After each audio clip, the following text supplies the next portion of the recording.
do something about it. Chip got the floor wide open if you got questions about it. Man, it's the show that brings you to your raw. To solve all problems, it starts with real talk. Real talk. It's real talk. It's real talk.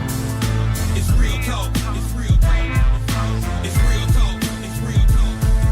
It's real talk. It's real talk. It's real talk. It's real talk. It's real talk. It's real talk. It's real talk. It's real talk. It's real talk. Yeah. Welcome to Real Talk with your host, Chip Washington. It's real talk. It's real talk. It's real talk.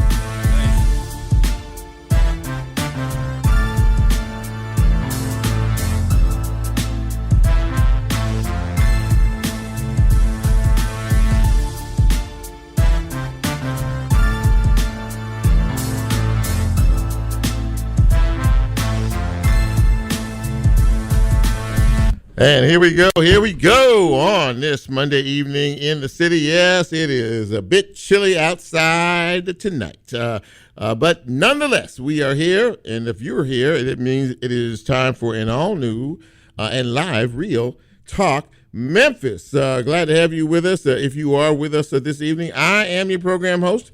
My name is Chip Washington. Very glad to be back in the air chair this evening. I trust that you have had a good week since we last spoke to each other about a week or so ago. This weather's been kind of up and down, but I know the first half of the weekend was fairly decent. Yesterday was flat out cold. Today was flat out cold. When you wake up tomorrow morning, the temperatures will be in the 20s, but there is a slow warm-up, so they tell us, between now and the end of the week, so that is something to look forward to. Something else to look forward to, of course, is my show tonight. I think we have a stellar lineup of entertainment and conversation tonight that we hope that you will enjoy. I'll lay that out for you in just a minute. But first and foremost, how do you get this fine piece of radio broadcasting? Well, yes, I do have the answer to that question, both on air and online. Right now, we are on 91.7 WYXR on your FM dial. You can also find us on the WYXR app. We are on the TuneIn app. And when the show posts in a day or so, you can find us on YouTube. And we are also a podcast for those of you who did not know. And when the show posts, you can find us wherever it is you get your favorite podcast, and I count us to be one of those favorites, hopefully. So there you go. That is how you find us. Pretty easy. It's pretty cold tonight, so the best thing for you to do is just sit back, relax. You're home.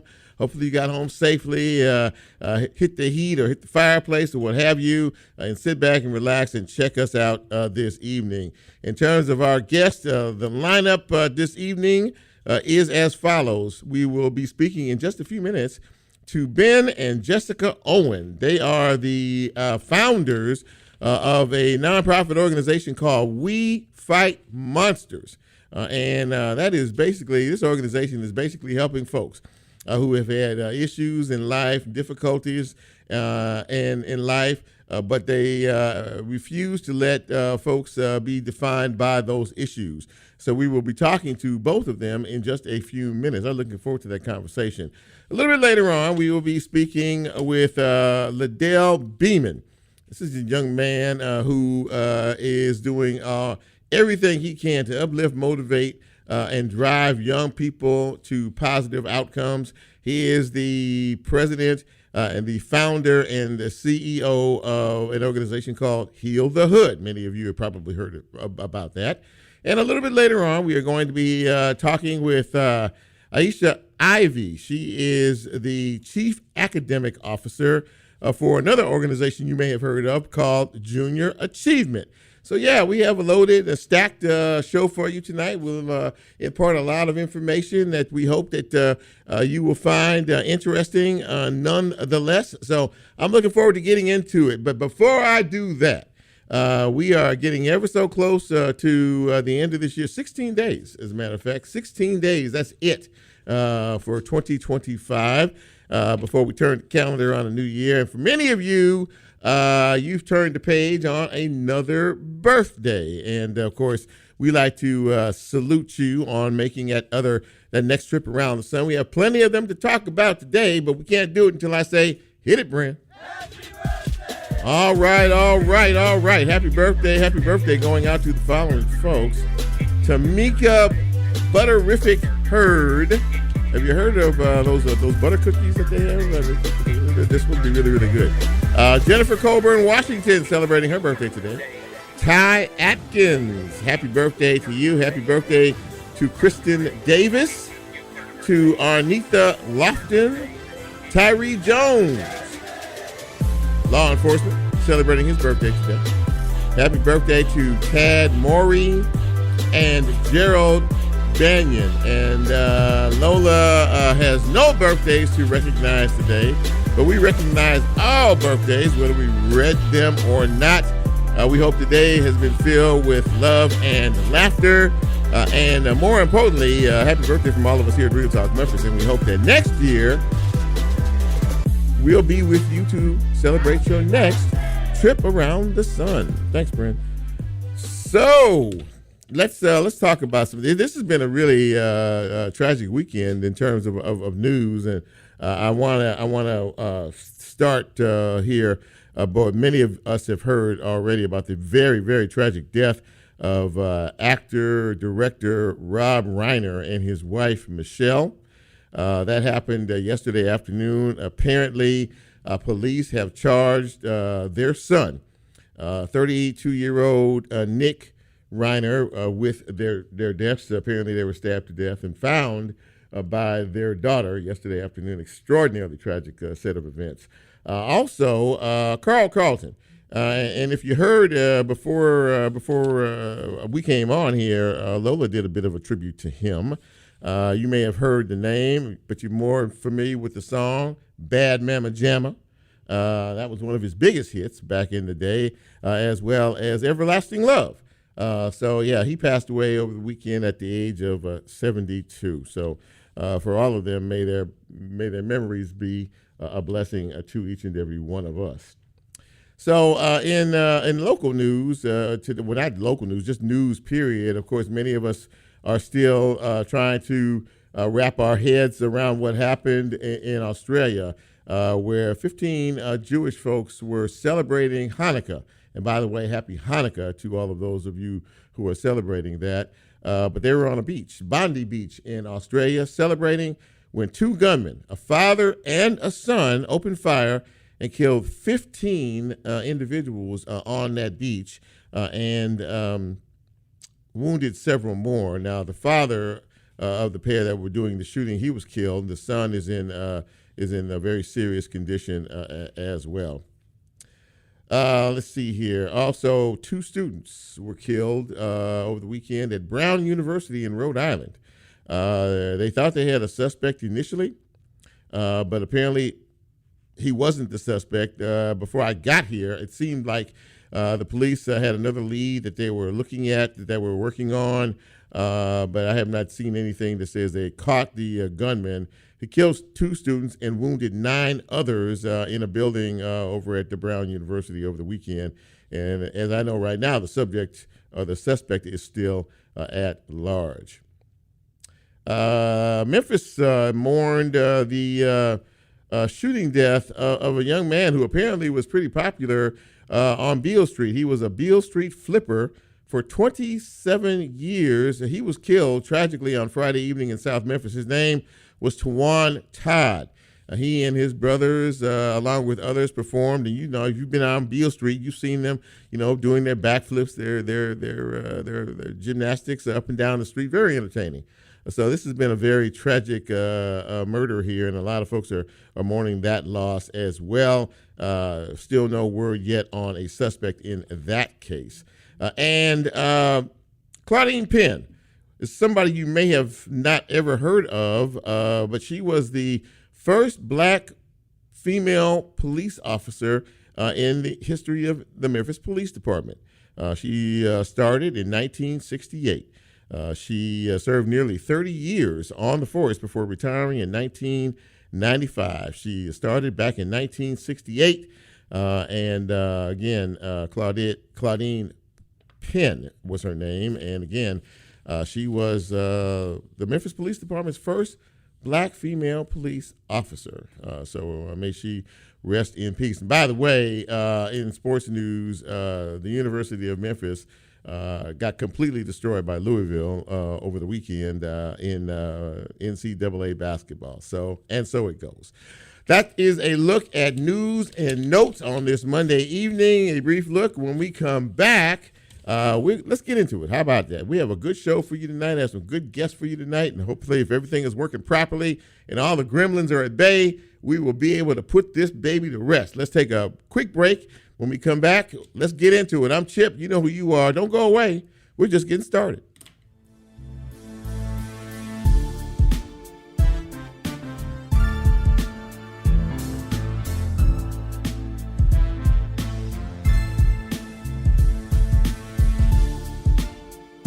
If you like Real Talk, here's a way you can get involved. Do you have a show topic idea or suggestion? Want to be considered a guest or have a guest idea? Then send Chip a message on his Real Talk show page and you can be a part of the Real Talk experience. So as he always says, go out and tell somebody. We'll be right back.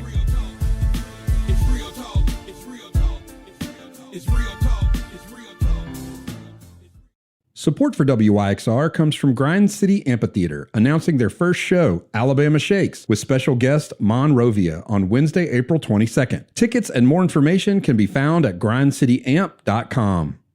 Support for WYXR comes from Slow Down Cinema Club, presenting a special screening of Edward Scissorhands on Thursday, December 18th at the Museum of Science and History. Tickets and more information at slowdowndrygoods.com.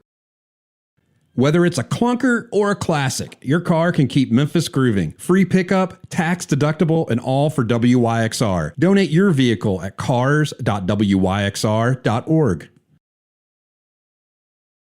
Support for WYXR, including our 2025 Dowd Awards, comes from Iris Etc. Catering. Chef Kelly English offers flavors from his childhood in southern Louisiana, catering weddings, private events, corporate luncheons, and more. More information can be found at irisetc.com.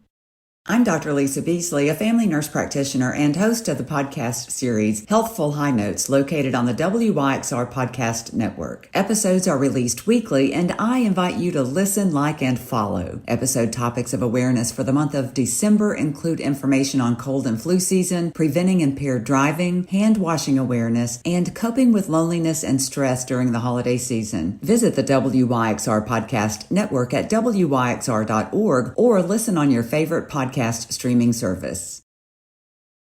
Grinder Tabor Grinder Commercial Construction Contractors is proud to support the 2025 Raised by Sound Festival. As the builder of Crosstown Concourse, Grinder Tabor Grinder supports WYXR's shared goals of building community, whether through the music we enjoy together or the spaces that bring us together. More information at grindertabor.com. Support for WYXR, including the 2025 Raised by Sound Festival, comes from Global Cafe, serving authentic dishes from Mexico, Venezuela, Sudan, and more. Global Cafe hosts immigrant food entrepreneurs cooking an eclectic mix of dishes in Crosstown Concourse, offering online ordering for pickup and delivery. More information at globalcafememphis.com. I'm Patrick Tamburino, host of the Techno Strategist podcast. Join me as we navigate the ever-evolving world of IT managed services and beyond. We'll explore everything from selecting the ideal tech partner to the forefront of cutting-edge technologies, all infused with my own unique perspective and hopefully a touch of humor. Don't forget to tune in to the Techno Strategist on the WYXR Podcast Network. For more information, head over to wyxr.org.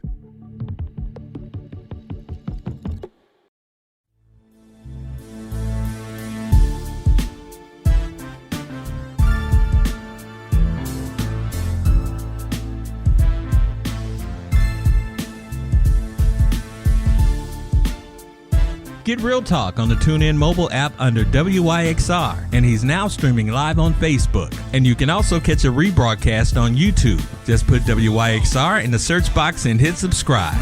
Now back to more Real Talk with Chip Washington.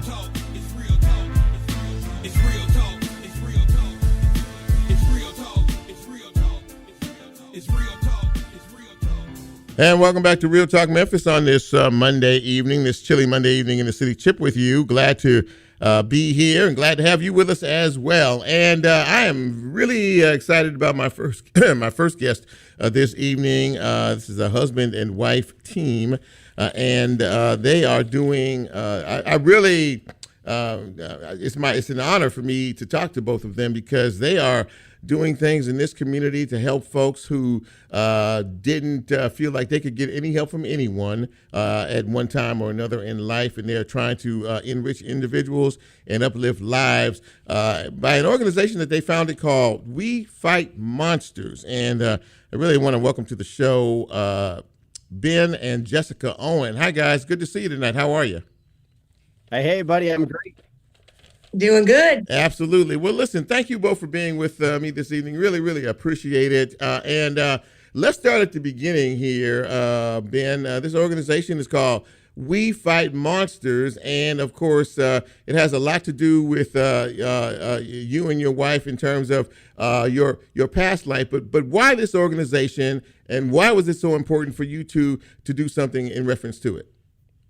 So my wife and I were homeless and addicted on the streets of South Memphis. And the last 6 months we were out there, we had a foxhole prayer to God that if he'd get us out of hell together, we would spend the rest of our lives coming back to the people we left behind on those streets. And in reference to all of that, this was how long ago now? I'm sorry, you might have said it, but I don't know if I missed it or not. How long? We've been clean for 7 years now. For 7 years. And, when you had that revelation and when you prayed to the Lord, you know what, you get me out of this and we're gonna pay you back by paying others back. Jessica, how important was this to you at this time, during this time? When we were on the streets, or when we decided to go back? When you decided to create this organization and help others? It was extremely important, mostly because we made a promise to God and we wanted to fulfill that. And at first we were scared to, because we were going back to the streets that almost killed us. And there's a lot of memories, there's a lot of trauma associated with those streets, but we knew that we had to keep that promise. And so we did, and we saw our friends in the exact same place doing the same drugs, and we just decided we've got to do something. So so we did. And so you did. And when you look at this on the whole, when you look back on all of this now, as the place as to where you were and where you saw so many others, and you're now helping folks and you're encouraging folks and you're motivating folks that there is a better way in life. And Ben, has it to this point, has your organization met your expectations, exceeded your expectations for you and your wife? How would you categorize it? Man, it's far exceeded any expectations I ever had for it. I mean, we really just went back to get our friends off the streets, and we've done a lot more than that at this point. I think we're north of 500 people off the streets, clean, not committing crime, back into the workforce, housed. At any given point in time, we're housing somewhere between 100 and 120 people in the city of Memphis. We've shut down 4 fentanyl trafficking operations and converted the properties into safe and sober living. We've worked multiple sex trafficking operations, recovering victims of sex trafficking with multiple law enforcement agencies, which is interesting because it's the same law enforcement agencies that used to arrest me.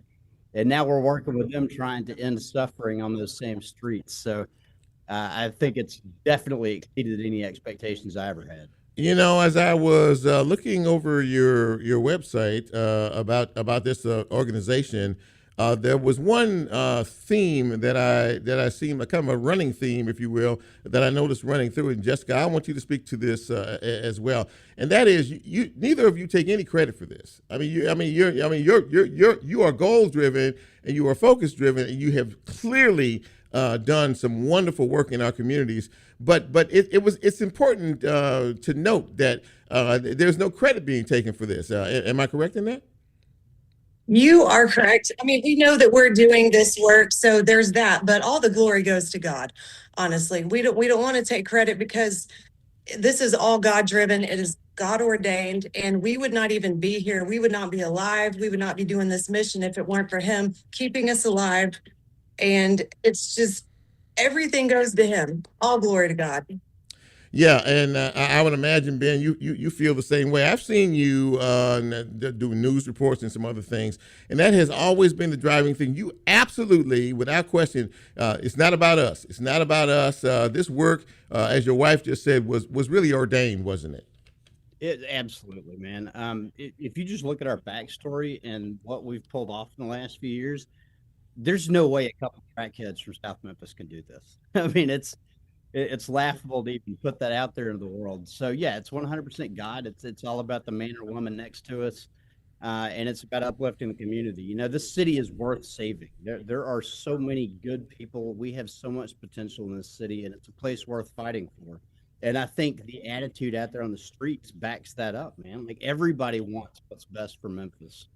And and that's true. And having said all of that, there are so many people going through in our city even now. A lot of poverty in our city. There are so many people who are challenged, who are struggling, and who need that assistance. One thing I will say about this city: when folks are in crisis, this city seems to step up in big ways. Now, for you two to do what you have done to this point, and you want to continue in the future, you had to have help. I mean, you had to have community partners. How big has the city been in terms of the community and in terms of the partnership? Jessica, I'll let you speak to that, and then Ben. We actually have not seen as much people come forward to help us as we would like to see. We've actually seen a lot more come from out of the state.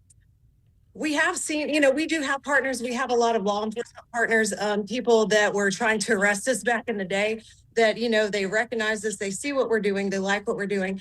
But we would actually like to see a lot more partnership come from Memphis, because to date we've seen a lot more partnerships and a lot more money come from out of the state and out of the city. Yeah, and I think because of people that have seen and heard your story and have been touched by what you do, and hopefully the city and our community that we live in will chip in and do even more of this. Ben, I'm curious about the name of the organization, We Fight Monsters. And I mean, obviously, I know the backstory here about you and your wife, but that's a very interesting title. And I guess for you, you both seeing what you see, this is akin to monsters trying to take over, is it not? 100%, man. Well, look, when we were out there, we were battling our demons. And I think that's something that every man or woman that's ever been scuffed up by life can relate to. Addiction is a monster. Inner city violence is a monster. Poverty, generational cycles of trauma. These are all monsters. And the cool thing about monsters is they can be beaten. And so we picked the name We Fight Monsters, and it's stuck. And I think it's got a nice ring to it. Yeah, I think so as well. A simple but complex question: How do we fix these problems? I know what you guys are doing on a daily basis, but I mean, if you look at the overall picture of all of this, and there are a lot of challenges out there. I mean, what are some of the things that you both would say in terms of what all of us need to do to try to help to fix these individuals who are dealing with these demons, as you said? Jess, you want to take that, or you want me to go first? I think you're good at that one. You do that one first. Okay. So look, I'll start off with Teamwork. We have to understand that addiction does not discriminate. It can hit anybody. And I think here in 2025, most of us understand that. We've got to meet people right where they're at, not where we want them to be. We've got to support them, and we've got to love them until they learn to love themselves. That doesn't mean we enable them, but most people that have been in law enforcement any length of time, or the judiciary, or even family members of people battling addiction, understand that this is a problem we will never arrest our way out of. I'm 44 years old, and the war on drugs has been raging my entire life. If we could arrest our way out of it, it would have been over a long time ago. So we have to take new approaches. We have to, increase access to these public-private partnerships. We have to back grassroots movements that are out there on the streets meeting people's needs, and start tackling really the lack of economic opportunity that we have in the hood, because both sides of the dope game are fueled by that. It's easy money for people getting drawn off the streets into the business side of it, and then it's an escape for the people on the other side of it. And so tackling economic opportunity, or lack thereof, I think is a huge way we can drive the addiction issue down and all the crime that goes with it. In terms of success, what is the real driver of success? You have a lot of folks that have some wonderful things to say about this program and what you're doing, and I'm sure that many of them want to help to give back as well. Jessica, what are some of the most redeeming qualities of some of the individuals that you've helped to overcome some of these monsters and or demons that your husband was talking about? Well, we see women that have been taken off the streets. They were selling their bodies to support their habit. They didn't really talk to their family. They didn't have anything to do with their kids. And then when we see those women finally hit rock bottom, decide to get better, they get their kids back, they get in their own home, they're able to have their family back together. They have a job, like a legitimate legal job, and they're paying bills, they're paying taxes, they're doing what they're supposed to. And then you see their family, you see their kids loving on them, happy. And that's just that is success to me, to see a family brought back together from seeing just this shattered, nothing of a family to having this love. And it's just, I can't even explain it. It's just amazing to see. It's absolutely powerful. Ben, when I don't know how your program goes step by step, but individuals who have gone through the program and say, look, besides the thank you to Ben and to Jessica, that say that they want to be a part of your mission. They want to be a part of your tribe, of your goal to try to help people who need help, to help fix people who need fixing. How gratifying is that for you? Incredibly. The goal has always been to create an atmosphere where we have this brotherhood and sisterhood of self-replicating soldiers going out there and doing the work themselves. And what we found kind of by accident is like that process right there is what keeps this whole thing going.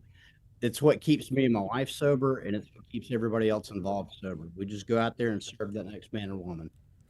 In terms of challenges and folks coming to you and saying, look, I can't go any farther. I need help. I mean, whatever you can do to help me be a better me, or basically to save one's life.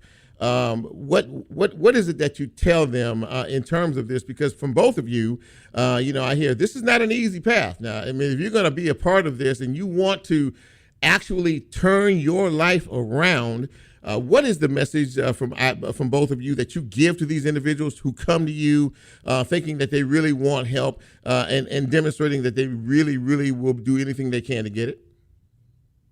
I think you have to humble yourself. You have to lose all your ego, your pride. You have to lose that entitlement. You have to be willing to do the work. You have to be willing to be teachable. Because we have people that come to us, but they think they know all the answers. They think, well, they're too good to live in the halfway house. We see them go back out. You have to humble yourself. You have to be ready to learn. It's a lot of work. Would you echo that, Ben? I mean, I know you talk to a lot of these guys out here, and of course, the conversation may be a bit different depending on gender. But some of these fellas, who come to you saying, you know what, oh man, I got this, I can do this, or whatever. And when you have to give them that come to Jesus conversation, what do you say? Are you done suffering? I mean, and that's really what it comes down to. Are you tired? Because if you're sick of living this way, you don't have to anymore. There is a solution out there. I encourage everybody that is at that almost at the tipping point, go hit a 12-step meeting, man. Whatever you're battling, whether it's alcohol, dope, sex, it doesn't matter. There's an anonymous group for everything you could be addicted to. And the solution is found in those rooms. So I push everybody to start checking out 12-step recovery. If they're actually ready to make the shift today, we coordinate detox intakes. We get them into 28-day rehab, sober living, whatever they need. Wow. Before I let you go, from each of you, we're about to end this year, 2025, going into a new year. We all have thoughts, hopes, dreams, and desires as we look forward.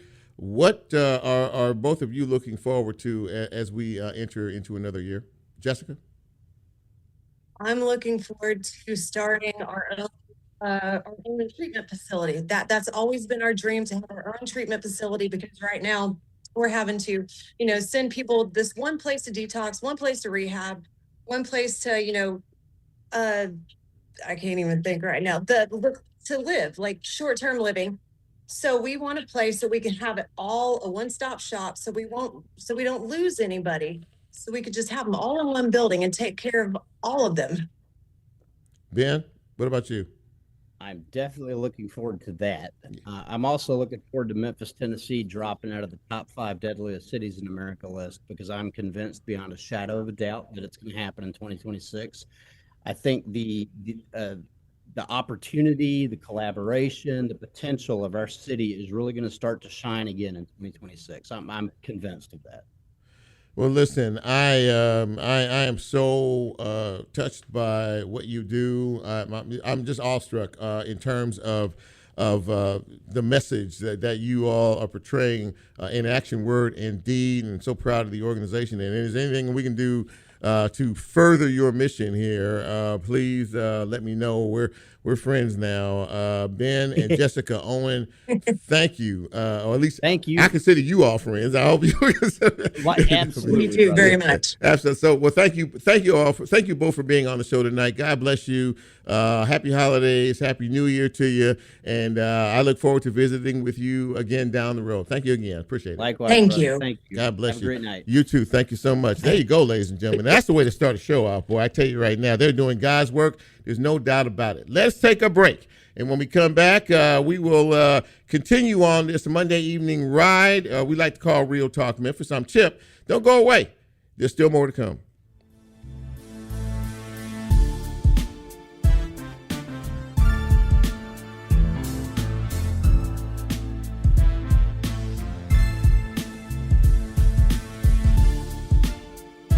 If you like Real Talk, here's a way you can get involved. Do you have a show topic idea or suggestion? Want to be considered a guest or have a guest idea? Then send Chip a message on his Real Talk show page and you can be a part of the Real Talk experience. So as he always says, go out and tell somebody. We'll be right back.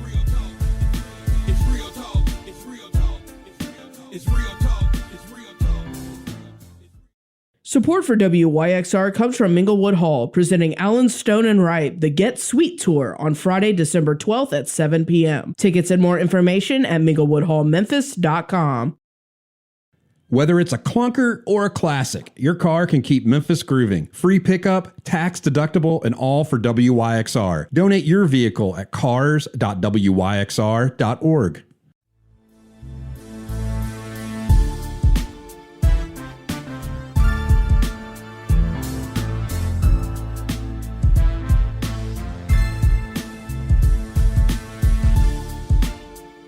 Get Real Talk on the TuneIn mobile app under WYXR, and he's now streaming live on Facebook. And you can also catch a rebroadcast on YouTube. Just put WYXR in the search box and hit subscribe.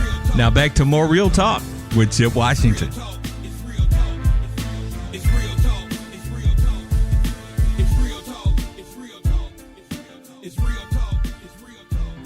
And welcome back to Real Talk Memphis on this chilly Monday evening. Chip with you.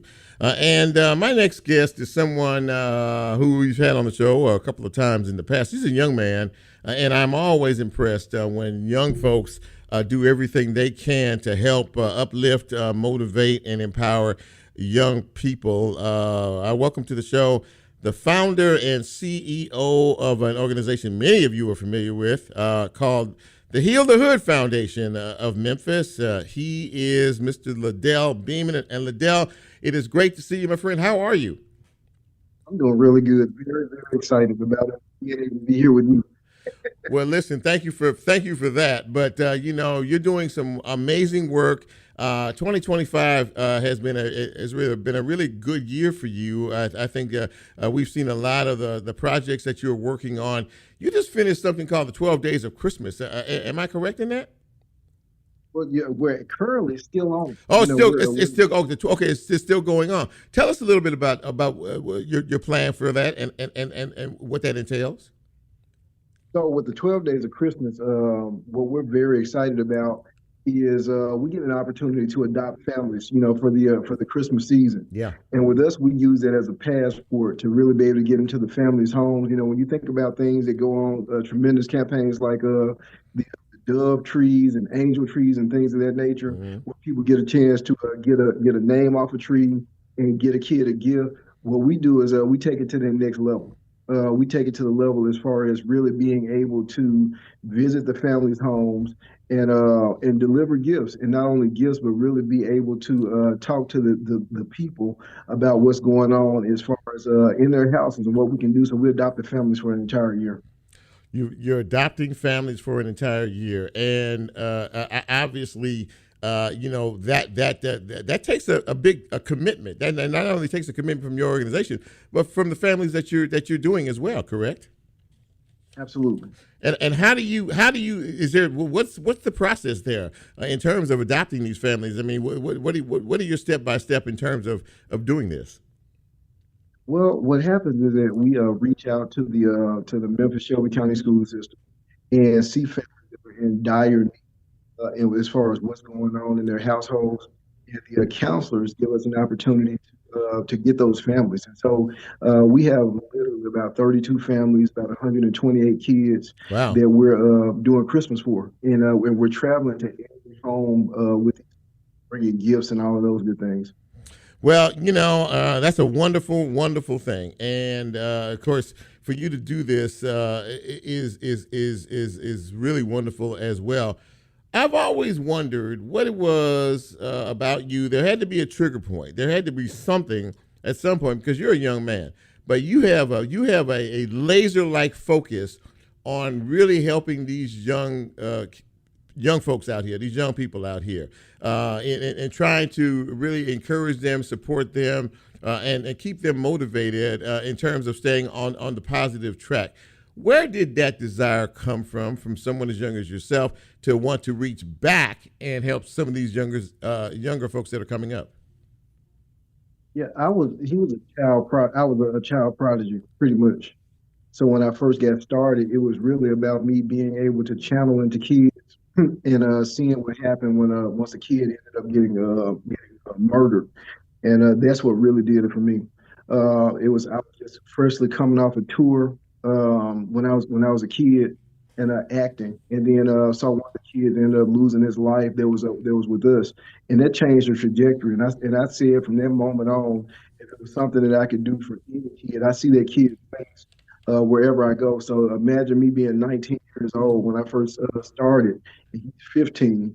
And I would never tell these kids how old I was and how close I was to their age. Yeah. But the thing is to be able to lose kids that have the same similar background that I have and come from those experiences.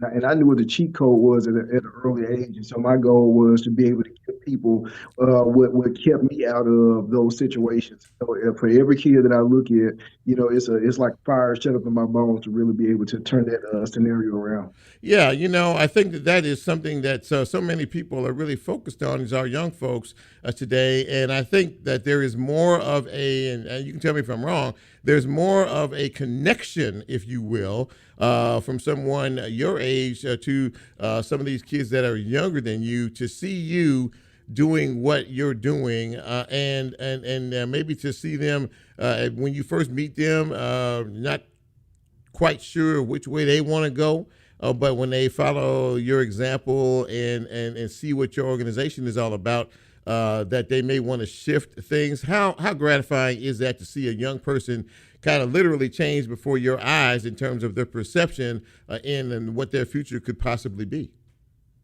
I was just talking to somebody earlier about how, some of it is like a slow metamorphosis, because what we're contending against right now in life is the instant gratitude that comes from people that are, say, for instance, some of your celebrities, and I won't call them names, that are from Memphis, that can make songs that's degrading and talking about, some of anything, and they can get awards instantaneously, and they're doing positive things their whole life, and they never celebration until they put something negative up on social media, and they start getting all these hundreds and thousands of likes for doing negative stuff. And so sometimes it's a slow metamorphosis that we're combating against. But what I really get excited about is that when kids get it, we were doing something here a couple of months ago, and Michael Jai White, the action star, is a really good friend of ours, and him and his wife were here hanging out They walked into the building, and the kids, they looked and they said, "Mr. Beamon, that's the guy from Why Did I Get Married? Why did you tell us you were friends with him?" And I was like,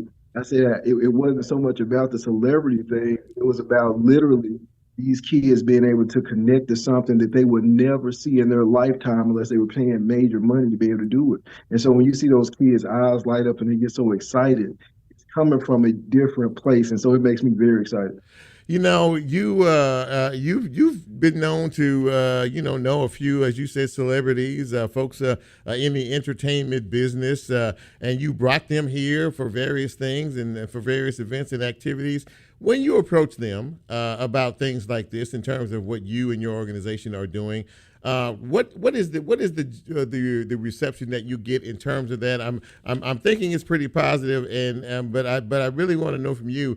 If you say, I would like you to help us do X, Y, Z, how willing are they to roll up their sleeves and say, you know what, we would love to be a part of anything you're doing to try to uplift these young folks? Here's the secret sauce. Many of them, we didn't ask. Like Master P, when we first started connecting with Master P years ago, it was somebody else who told Master P about us and the work that we have been doing. And I get a phone call, and they were like, well, Master P wants to know how can he get involved with Heal the Hood? And I was like, okay. I was telling somebody earlier, it's like divinity. So God is doing this extra supernatural thing in the background, and we're just being on people's radars that are outside of Memphis. And if they're positive and want to connect because they see the crime and violence and the things that's been happening in Memphis, and they're like, here's somebody who's legit about what they want to do in the commitment. And they, even when we were the Last Dragon, Tamar, we met him in the airport, our crew, and I'll never forget Dr. Miriam Graham. She was with me, and a couple of other people, and we were meeting them at the airport. And as soon as we shook hands, the Last Dragon said, I sense your energy. And so they wanted to connect. That really is something in terms of people can feel it, they can see it, it's tangible in terms of what you're doing. And I know you're a forward thinker in terms of what can we do, better? What can we do more? What can we do? How can we make things better? So as we leave this year and prepare to get into 2026, what are some of the things that are on your radar? Some of the events, the activities, the programs, and things that you want to get into next year? Yeah, some of the things that we're going to see coming into fruition is new film projects. We had a book, we had a children's book called the Hood Fable series. And so one of the books is Hansello and Gertrude, and we're shooting a movie that's going to be amazing with kids that we've already did the audition for, and it's a real cool way to get kids involved inside of literature and getting them reading again. And so it's fantastic to really see what we have going on with that. But we got action figures that's coming out. You guys see stuff like this that's going to be on the horizon with these brand new action figures and comic books and vending machines. We're working on what's called the Hero Empowerment Center, which is a arts-based micro city. And so we're looking forward to breaking ground with that because we have to give these kids some place to go other than being incarcerated in Memphis. Well, I tell you what, man, this is really, I'm really so proud of you and the organization in and of itself that is doing so many things for so many young folks. Dr. Miriam Graham is watching. People are hearing the feedback tonight. I don't hear any, but I guess they are from you guys. But in any event, she's co-signing everything that you're saying. And listen, man, I'm extraordinarily proud of your efforts as an organization. Anything that we can do here at Real Talk Memphis to help support you down the road and keep you uplifted, encouraged, or announce anything or whatever it is you need. I'm not far away. I support you and I applaud you for your efforts. And I want to wish you and your family and all your young folks a very Merry Christmas, a happy holiday season, Happy New Year. And I look forward to talking with you again in 2026. Yes, indeed, sir. We're looking forward to it. Take good care of yourself, man, and I appreciate your time tonight. Ladies and gentlemen, LaDell Beamon, the founder and CEO of Heal the Hood Foundation, and they are doing it one young person at a time, trying to heal our hoods. So happy to have him on the show this evening. Let's take one final break. When we come back, we will talk a little education, but kind of a slightly different kind of education. If you want your kids to be the future leaders of tomorrow, the next interview is something you might want to listen to. This is Real Talk. I am Chip. We'll be right back.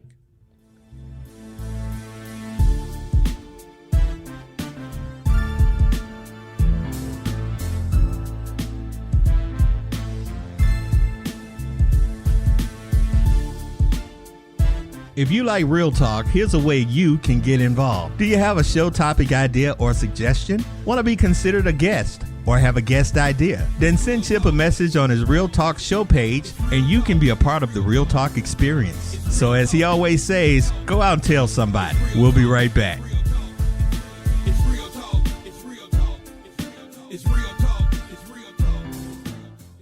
Support from WYXR comes from Sunset Jazz at Court Square, a free, family-friendly concert series presented by Just Jazzin', downtown Memphis and City of Memphis. Held every second Sunday from May through October, this annual event brings the smooth sounds of Memphis jazz to the heart of downtown at 62 North Main Street. Each show spotlights local talent in a wide range of styles, from straight ahead to swing. More information can be found at sunsetjazzmemphis.com.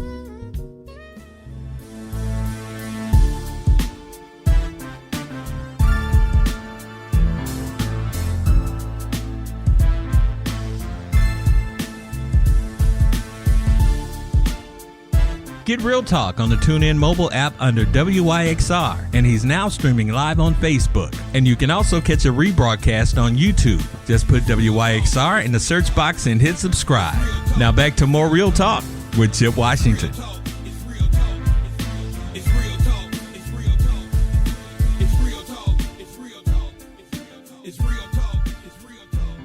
And welcome back to Real Talk Memphis on this Monday evening in the city. Chip with you, and we've been talking about overcoming challenges tonight, and motivation and encouragement and uplifting. My next guest is a part of an organization who does this every single day, and I am very pleased to have her. It's the first time she's been on my show, and I'm very pleased to have her. Many of you have heard of an organization called Junior Achievement of Memphis and the Mid-South. Well, my guest is the Chief Academic Officer of that fine organization. She is Kesha Ivy. And Kesha, good to see you. Welcome to Real Talk Memphis. How are you tonight? I am well. How are you? I'm doing good. Did I say your name right? Are you sure? Is that So it's Kesha Ivy. That's But I hear Kesha. music in the background. Should I be hearing music? No, you shouldn't be hearing music. No, but I don't know. Maybe maybe there's some gremlins in the board. But I'm sorry. And that was my bad about your name. I don't know where I got the A from. But anyway, Kesha is with us this evening, and Junior Achievement has been around for a long time, and you have done so much as an organization to help uplift and motivate our young people to make them, to develop them into their best selves and their best lives. But for folks who really don't know much about Junior Achievement, can you give us sort of a kind of a synopsis, kind of a layout of what Junior Achievement is all about, please? Absolutely. So Junior Achievement is a nonprofit, K-12.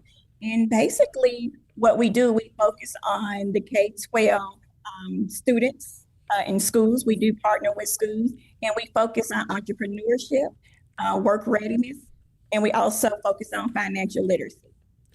The work readiness aspect of things is really something that is extraordinarily important as we continue along this path we like to call life.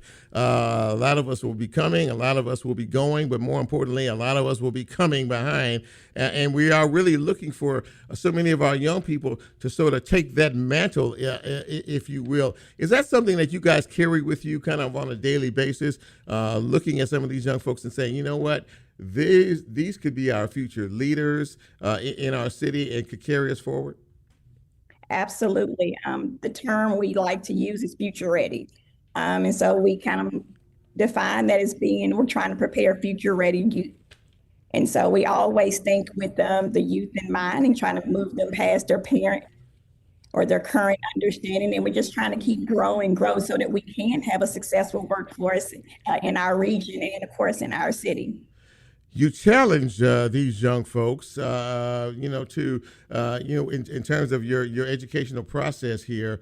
What's it like to see a child say, you say you start them out very young and you go all the way up to a senior in high school, but some of these young folks that come through your program, to see their growth and maturity and their development level, and to see that they really want to make a success of themselves as they grow into young adulthood?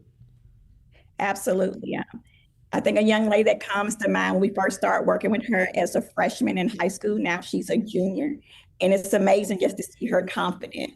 And so, and even her teacher says that they are convinced that this program builds leaders and confidence. So it is really a great feeling when you get to see those students, especially the ones that have been involved in the programs year over year. I really kind of almost want to know how you what's the formula for developing a curriculum. Now, you just did something, I don't know if it's still going on or not, but it has to do with Wall Street and the stock market. I'm very interested to find out where that came from and the concept of that program.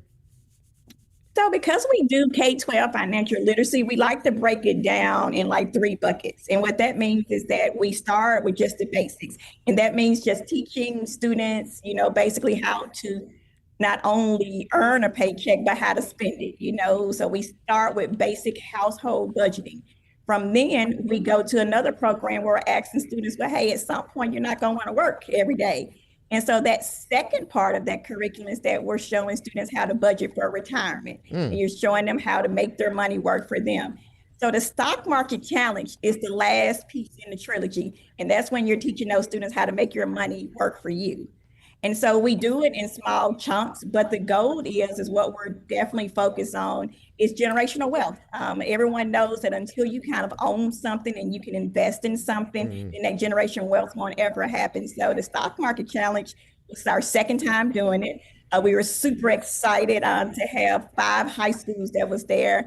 And we were super excited for the winning team, which was from Southwind High School, that we will take them to go compete nationally in Boston this summer. Oh, wow. That has to be, that really has to be a big deal. Having all these schools and competing against one another and going against one, and then seeing that, I'm just so excited about the fact that you all seem to tap in to something that these youngsters have, and many of them at a very early age. That you can see potential there, that you can see that there's a desire there. And I'm sure, without question, that when their parents see them in competitions like the one you just talked about, or some of the other academic programs that you all have in terms of growing them into being work ready, that has to be probably just one of the best feelings in the world, doesn't it? It is, but you talk about the things about the potential. I think the most exciting part about the job for me is when we actually introduce a student to something they never knew existed or they never knew they could do it. So for the stock market challenge, it was just kind of interesting to watch, because what we saw was that it started to make sense for some students. And it's like this young man in particular, whatever it was, it clicked for him. And he didn't even know it was a real career choice. So it helps to have people in the industry to come around, to go out and talk to our students in different schools, because like this young man said, he didn't even know that finance was a career choice for him. And so the fun part is that you get to see their potential, what they're interested in. But the very best part is when you introduce them to something they never thought they could do. And then all of a sudden they gravitate toward it, and then you're seeing a whole new. How important is it, Kesha, the peer-to-peer relationship, to watch the students, working with each other, supporting each other through projects and encouraging each other? How important is that? It's extremely important. You have to remember, it wasn't too long ago we were talking to everybody, via screen. So, I think we lost some of those soft skills and just communicating with our day-to-day peers. So, and in this particular instance, there's a lot of cases in which students have to come together in groups. And the stock market challenge is one of those where there's 4 members to a team and every team member has a job. So they're relying on each other to get the news and the news tips and to make the trades. And every minute is a day. So just to see them all come together and to make all of that happen in under 2 hours is pretty special. It really is. I'm sitting here and I'm smiling. I'm just happy for watching you, and I'm just happy for these young folks and for what you all do at Junior Achievement. Any big plans? Any big goals? Any big projects ahead for 2026 you can reveal to us yet? We're just gonna keep growing. We like to say that we think we're in the right place at the right time. We definitely are growing every year. This is almost my 3rd year in the company, and we've grown by thousands of students every year. Yeah. We have an amazing team. So I don't know if we have any big plans. We're just going to keep doing what we're doing because we think that it's working. So it's really a sweet spot to be in, to know that you're growing every year. People believe in the work, and the work you do actually matter to not just our community, but to our region. Keep going and growing. Kesha Ivy, ladies and gentlemen, she is the Chief Academic Officer for the Junior Achievement of the Memphis and the Mid-South. Kesha, thank you so much for coming on the show. Best of luck. Happy holidays to you. Happy New Year. And we look to talk to you down the road. Appreciate your time. Absolutely. Thanks for having me. Absolutely. Thanks for coming. Well, there you go, ladies and gentlemen. That's a nice, encouraging note. Speaking of school, kids get out of school in just a few days. A Friday, that's it for the educators for the remainder of this year. Coming up next is Mr. Bren Butler, ladies and gentlemen, and a little show he likes to call Event Horizon. Bren, you got a good one for us tonight? I know you do. Yeah, I think we got. You had me bopping in the car last week, sir. When I left here, I don't know what you had on, but I was like, no, he didn't. I wonder what that could have been. I don't know. It was like at the top of the show. It was like either the first or the second. I was just like, boy, this guy's like, that little R&B thing you got going on is pretty. I have been dropping some stuff towards the beginning that I think you guys would like on the way home.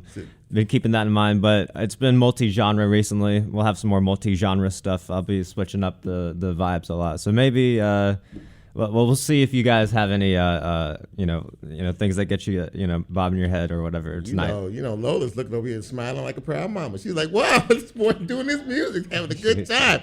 Well, we look forward to you, Bren, as you play us out. Ladies and gentlemen, don't go anywhere. Bren is up next with Event Horizon as he plays us out.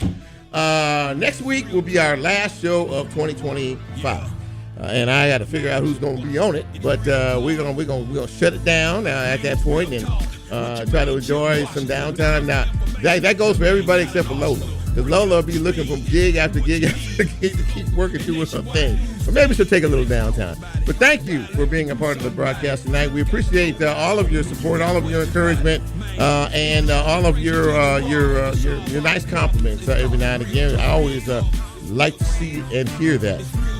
Please be careful out there. Watch out for yourself and watch out for others, because they may not be watching out for you.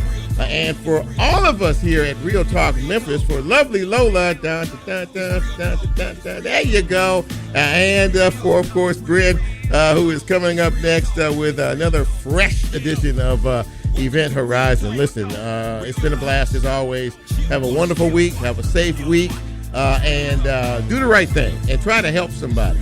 You never know how good it will make you feel. So for all of us here at Real Talk Memphis, and yours truly, that would be me, that would be Chip. From all of us, ladies and gentlemen, take good care, and we are out. Talk to you soon.